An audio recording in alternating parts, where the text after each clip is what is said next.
Saya kira karma mulai berlangsung ya. Kemarin ada acara yang diselenggarakan oleh Kagama Pusat di Auditorium Abdul Rahman Saleh RRI. Acaranya namanya Indonesia Merdeka AI ya gitu. Pembicaranya hebat-hebat. Ada Erlangga Hartarto, ada Nesar Patria, ada Ova Emilia, ada Wening. Auditorium isinya sekitar harusnya tuh jumlah kursinya tuh lebih dari 500 atau 600 bahkan mungkin 700 orang. Alhamdulillah hanya berisi kurang lebih 80 orang. Kagama UGM menyelenggarakan acara besar seperti ini sepi acaranya ya. Dan yang paling menarik kemarin ada salah satu sahabat kita fokus untuk UGM ini, UGM dan KPU atau KIP. Silakan. Bismillahirrahmanirrahim. Ya, mohon maaf saya memang barusan saja bisa sampai di sini karena sebagaimana diketahui dalam berita yang sedang viral hari-hari ini, 2 hari terakhir ini Jakarta horor lalu lintasnya terutama di kawasan Senayan. Saya terjebak 2 jam lebih, hampir 3 jam keluar dari acara di Gelora Bung Karno, ya tepatnya di Jakarta Convention Center karena ada launching bukunya Pak Andi Sahrandi dan juga ada Bang Eros Jarot tadi di sana. Keluar dari sana stek ya akhirnya alhamdulillah saya bisa keluar jalan kecil dan kemudian tembus Sudirman, kemudian putar sampai Casablanca, muter lagi baru sampai sini. Tapi ada perkembangan menarik. Allah memang selalu memberi jalan. Ya, di tempat pameran buku yang sebenarnya pameran buku itu jarang ketemu. Saya kebetulan ketemu dengan orang dari KIP DKI. Ya, Pak Lukman Hakim Arifin. Ya. Dan alhamdulillah beliau langsung, "Mas, nanti kita bantu data-data dari KIP DKI."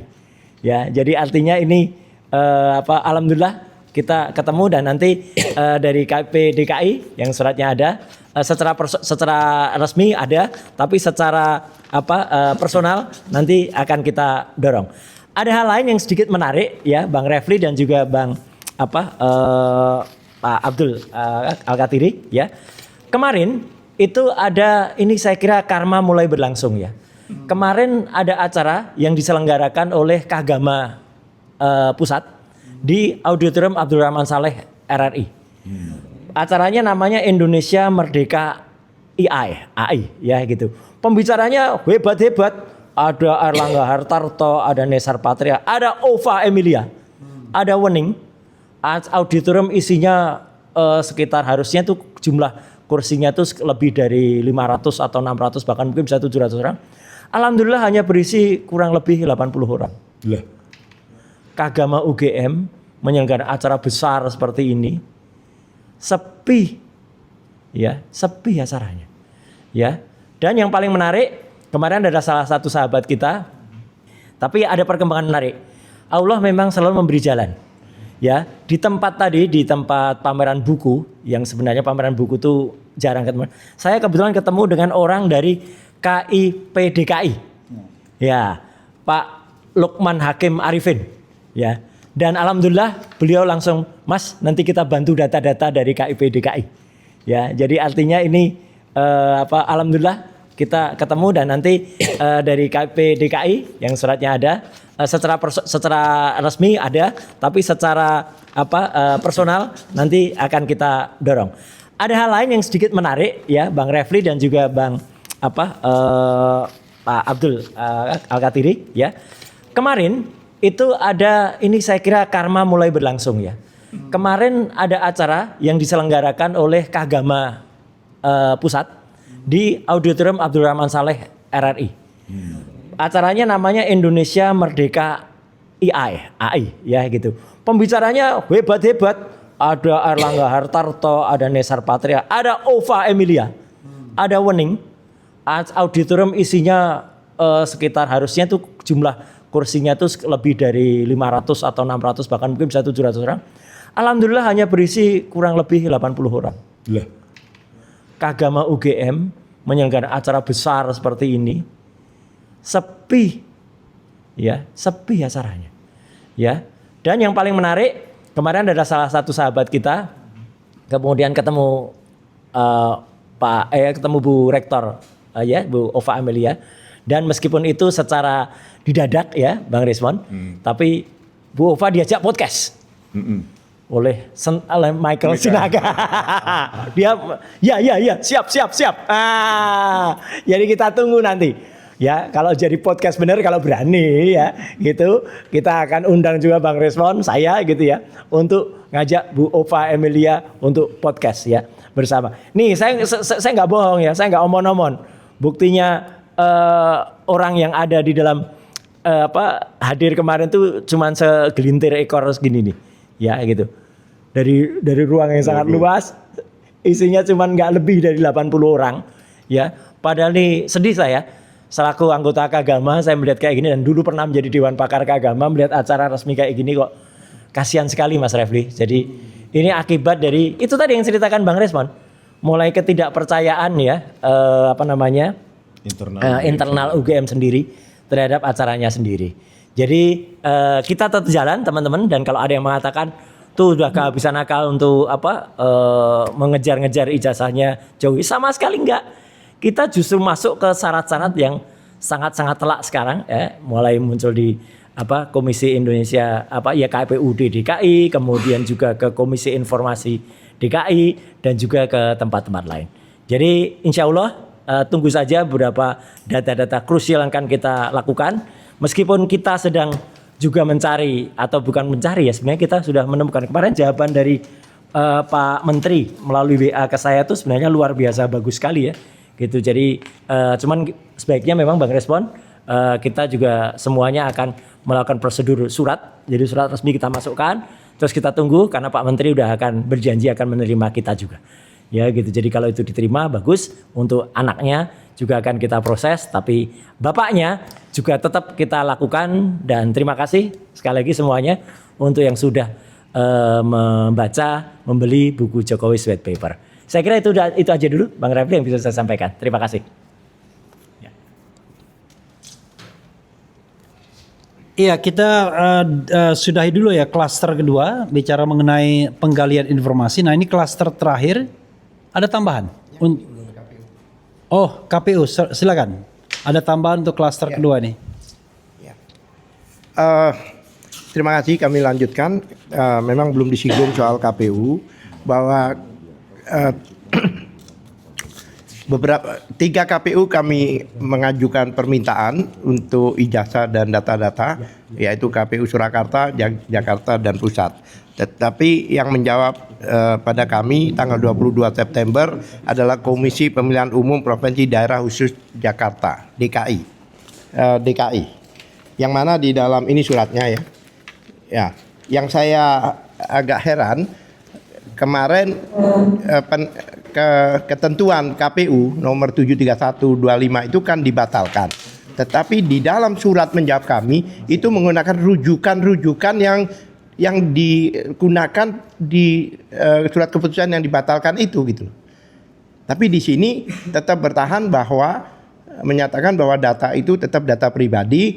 Ini menunjuk pasal 17 H khususnya, ya kan 17 ayat 1H itu yang mengatakan bahwa data-data itu adalah data tertutup ya, terbuka tanpa menyinggung pasal 18-nya.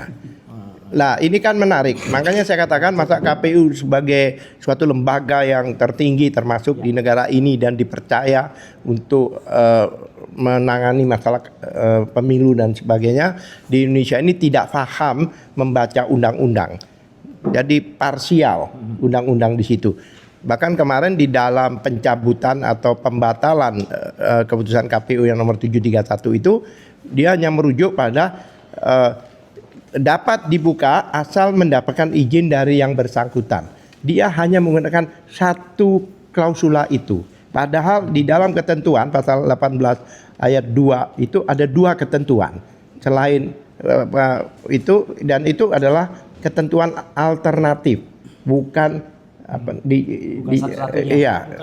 bukan kumulatif dari kemarin. Itu alternatif atau gitu di situ. Nah, di situ satu atas yang A itu atas persetujuan, yang B-nya menyatakan jika digunakan untuk jabatan publik itu harus dibuka. Itu tidak disinggung. Ada pada pasal 18 itu. Iya, tapi tidak di dalam pencabutan kemarin waktu di konvensi pers itu seolah-olah hanya satu itu aja persyaratannya. Nah, itu diantaranya.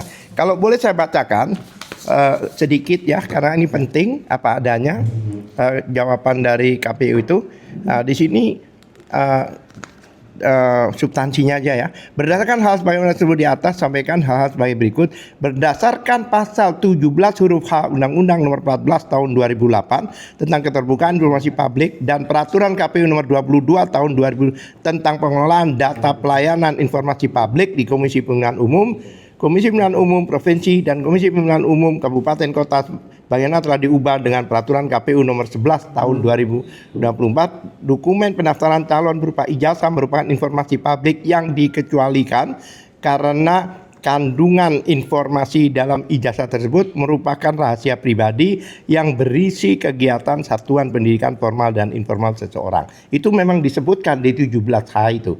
Tapi di sini tidak menyinggung pasal 18-nya. Nah, kemudian dia juga merujuk ke Peraturan KPU Nomor 22 Tahun 2023 itu bahkan itu menyebutkan dua hal itu. Yaitu khususnya pasal 17.6 itu menyebutkan dua hal itu, yaitu atas izin dan atas jika itu digunakan sebagai persyaratan jabatan publik. Saya bingung juga. Terus merujuk ke yang lain-lain. Pada intinya prinsipnya, jika bertentangan dengan undang-undang, keputusan KPU apapun juga, PKPU dan sebagainya itu batal demi hukum. Udah tidak bisa secara hierarkis perundang-undangan. Itu sudah, dan merujuk ke ini Mas Roy yang tertarik, dia merujuk ke Undang-Undang 27/2022 tentang pelindungan data pribadi. Ngaco sekali perlindungan data pribadi. Iya. Itu lebih menekankan yang namanya data pribadi itu ada. Iya, dia merujuk merujuk pribadi khusus. Oke, mungkin Mas Roy karena termasuk penyusun mungkin bisa menjelaskan sedikit, boleh ya saya oper ya? Iya. Silakan. Tapi Ya. kita masih ada satu klaster lagi. Gak apa-apa. Ya. Jadi ini dikit aja karena nyambung Bang Akatiri. Jadi kalau merujuk soal Undang-Undang Perlindungan Data Pribadi Nomor 27 Tahun 2022, di situ harus tahu dia harus paham yang mana data pribadi itu ada dua, pribadi khusus dan pribadi yang umum. Pribadi yang khusus itu misalnya adalah soal-soal biometrik ya, kemudian data-data yang sifatnya penyakit itu pribadi yang khusus ya. Tapi kalau pribadi umum itu misalnya adalah soal nama kecil ibu kandung, kemudian nomor induk keluarga, kemudian juga ya KTP di situ. Kemudian misalnya ada agama yang orang ingin agamanya disembunyikan. Nah itu kemudian nama lengkap, jenis kelamin, kewarganegaraan, agama dan lain sebagainya. Jadi ada yang khusus, ada yang umum. Ijazah sama sekali tidak termasuk di situ. Saya termasuk yang menyusun itu dan itu ada di naskah akademiknya. Saya kira jelas banget ya, Pak Alkatiri. Monggo. Oke, sebentar saya tambahkan. Jadi intinya saya heran juga bagaimana dia merujuk ke undang-undang yang mana tidak membahas soal ijazah. Iya, ngaco. Ini kan menarik. Oleh sebab itu ya ini surat ini kami akan respon, tapi kami menunggu untuk dari KPU pusat. Karena ini baru KPU daerah, ya dugaan kami ini test the water. Ingin tahu jawaban kita seperti apa. Jadi kami tidak akan merespon surat dari ini sebelum kami mendapatkan jawaban resmi dari KPU pusat. Pak Ismat mungkin ada tambahan dikit. Ya. Baik, saya tambahkan sedikit tentang bagaimana perjalanan kasus kita, khususnya klaster masuk mengenai GUM dan KPU ya. Bagaimana tanggapan mereka terhadap surat kita? Ternyata terlihat sangat jelas adanya ketidakkonsistenan di antara mereka tentang jawaban-jawaban mereka terhadap permasalahan penjelasan terhadap ijazah ini. Ya baik maupun dari pihak UGM dalam hal ini diwakili oleh rektor, sangat jelas ya harusnya pihak penyidik sebagai aparatur negara yang ditunjuk untuk menangani persoalan seperti ini, yang sebagaimana kita sudah sama-sama berpengalaman menangani kasus, harusnya ketika ada laporan masuk kemudian penyidik itu hal utama bagi dia itu adalah mencurigai seseorang yang dilaporkan. Ya, bukannya menjadi pembelanya gitu.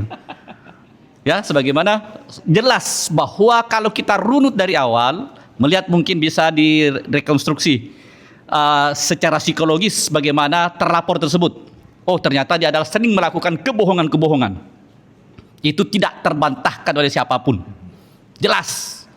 Kemudian orang-orangnya ketika menyampaikan suatu pendapat sangat jelas bahwa mereka itu adalah orang-orang yang tidak bebas menyampaikan pendapatnya. Ya, ada beberapa hal terindikasi bahwa mereka ada tersandera, baik masalah kasus maupun dia diangkat oleh presiden karena undang-undangnya udah dirubah gitu loh. Ya, demikian pula apa yang terjadi kita dengar tadi dari teman-teman dari KPU yang sangat-sangat tidak konsisten. Jelas-jelas bahwa adanya penyelundupan hukum dari mereka, sangat mengetahui, anak kecil pun mungkin yang sedikit bisa membaca selama ini sudah tahu bahwa seorang presiden atau pejabat negara itu harus rela siap untuk terbuka untuk apapun mengenai terhadap dirinya, termasuk masalah ijazahnya. Siapa yang mau dipimpin oleh seorang presiden yang tidak jelas ijazahnya, apalagi kalau sudah kuat dugaan, ya, maka itu akan terulang kembali. Karena apa? Dia merasa bebas, mau melakukan kejahatan tidak terdeteksi dan dilindungi oleh orang-orang selama ini. Akhirnya kan kuat dugaan bahwa diikuti oleh orang lain dan itu orang dekatnya juga. Nanti kita itu akan bahas tersendiri. Jadi apa yang dilakukan oleh baik teman-teman dari UGM, terutama teman-teman dari KPU yang kelihatan sekali melakukan suatu tindakan-tindakan yang jelas, melakukan kebohongan publik maupun melakukan penyelundupan hukum. Dia tahu bahwa ada persoalan seperti ini adalah bertentangan dengan hukum yang sebenarnya. Dan itu dia memiliki kewenangan untuk membuka hal itu, kemudian tidak melakukannya.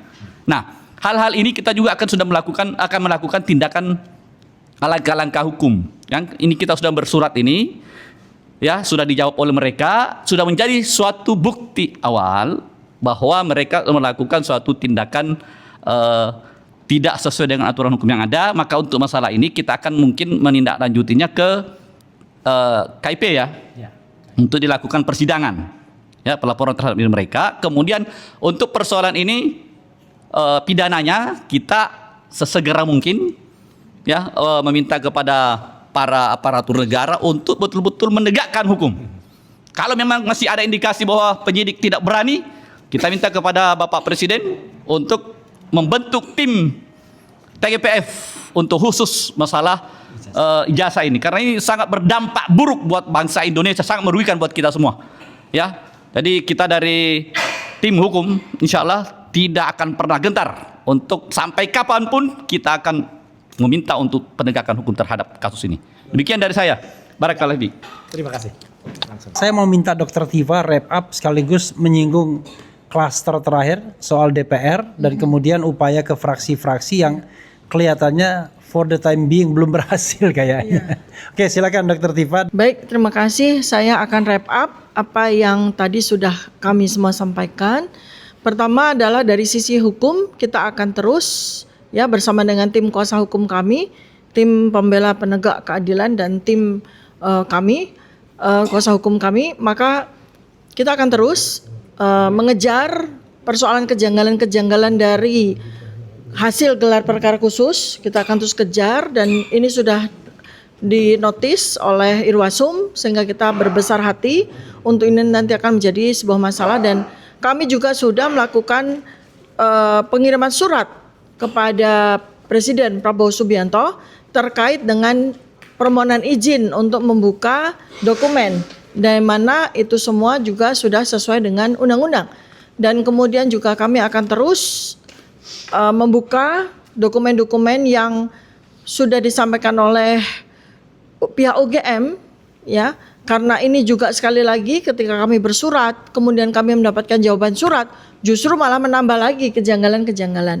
Dan perlu saya tambahkan, ya, pada saat kami ke Jogja dengan Mas Roy dan beberapa tim kuasa hukum kami, tidak saja kami mendapatkan dukungan dari Civitas Akademika di UGM level internal, kami juga mendapatkan dukungan yang luas sekali dari mahasiswa-mahasiswa. Dan kami yang sangat kami bahagia adalah kami bertemu dengan simpul-simpul para alumni UGM di luar dari keluarga alumni Gajah Mada atau Kagama, di mana mereka hadir pada acara bedah buku bersama dengan kami dan kemudian mereka juga lanjut diskusi dengan kami sampai jauh malam. Mereka itu ada yang merupakan simpul keluarga alumni UGM, kemudian rel agama, kemudian keluarga alumni magister dan doktor UGM, dan mereka menyatakan bahwa sesungguhnya saat ini sebagian besar dari Civitas Akademika dan sebagian besar dari alumni UGM sama dengan keyakinan kami. Mereka mempercayai hasil penelitian kami bahwa Jokowi's dokumen itu adalah fake, ya. Jadi itu. Dan mereka juga menyatakan bahwa kami diminta untuk terus berbesar hati karena yang saat ini masih melindungi soal kepalsuan dari dokumen itu hanyalah oknum UGM. Pihak internal UGM yang tidak mewakili dari seluruh Civitas Akademika. Dan yang terakhir adalah bagaimana kami mengadvokasi persoalan ini kepada wakil rakyat, yaitu kepada Komisi 1, Komisi 3, dan Komisi 10, serta beberapa fraksi. Kami masih sangat berpengharapan positif ya, karena pada saat kami berkunjung, beraudiensi, dan mengirim surat kepada alamat-alamat tersebut, kami diterima dengan baik. Bahkan khusus untuk Komisi 3, kami bahkan berdiskusi di ruang VIP ya, dan diterima oleh para staf ahli. Jadi insya Allah mudah-mudahan juga nanti Ketua Komisi 3 yang selama ini kelihatan skeptikal atau kelihatan mendegradasi kepentingan dari pembongkaran dari ijazah Jokowi ini akan terbuka. Dan mudah-mudahan juga nanti kami mengharapkan semua anggota DPR, wakil rakyat 575 wakil rakyat akan menerima bingkisan berupa buku Jokowi's White Paper. Demikian yang bisa kami sampaikan. Oh ya, baik. Ada langsung aja. Jadi tambahan saja ya. Ini nanti tinggal kami tindak lanjuti. Alhamdulillah hari Kamis yang lalu saya secara pribadi ketemu langsung dengan Ketua Komisi 10 ya, Bu Herfiati ya. Meskipun itu tidak langsung, tapi ketika ketemu di serah terima Menteri Pemuda dan Olahraga, beliau langsung yang nyapa, Mas, suratnya nanti kita bahas ya. Ya, berarti kan sudah ada janji. Ya, kita tunggu ya Ketua Komisi 10 untuk segera menindaklanjuti. Kalau perlu kita ingatkan lagi, saya memang selalu melakukan komunikasi untuk membantu. Jadi resmi ada, personalnya pasti ada, karena kita butuh etika dan unggah-ungguh ya. Kayak kemarin dengan Pak Menteri Dikdasmen saya juga lakukan kontak langsung, ini dengan Ketua Komisi 10 kontak langsung, tadi dengan KIP DKI juga ketemu kontak langsung. Jadi ya moga-moga semua itu akan berjalan dan dengan doa dari seluruh rakyat Indonesia yang bersama kita. Terima kasih, itu tambahannya. Ada lagi? Ya. Oke. Ya, kawan-kawan semua di channel RH, di channel Dr. Tifa, Langkah Update, kemudian Balegi Academy dan lain sebagainya. Itu tadi press conference mengenai perkembangan soal ijazah ya. Tadi sudah dikatakan walaupun secara akademik selesai dengan terbitnya Jokowi's White Paper, tetapi tentu ada kasus-kasus, ada proses yang memang belum selesai. Terlebih adalah kepastian hukum bahwa ijazah itu memang benar-benar asli atau tidak asli kan. Kita punya hasil akademik yang mengatakan tidak asli, tetapi kita tunggulah nanti bagaimana putusan hukum selanjutnya. Jangan lupa saudara sekalian, setelah maghrib nanti sekitar pukul 18.30 ya. Dr. Tifa, Mas Roy dan Rizwan Sianipar akan press conference terkait dengan ijazah. Kalau ini tidak hanya ijazah, riwayat pendidikan, jauh lebih banyak riwayat pendidikan wakil presiden kita. Dan ini isu yang juga harus diselesaikan secara akademik juga, secara ilmiah, karena ini fakta, tidak hanya opini ya. Itu saja. Wassalamualaikum warahmatullahi wabarakatuh. Waalaikumsalam warahmatullahi wabarakatuh.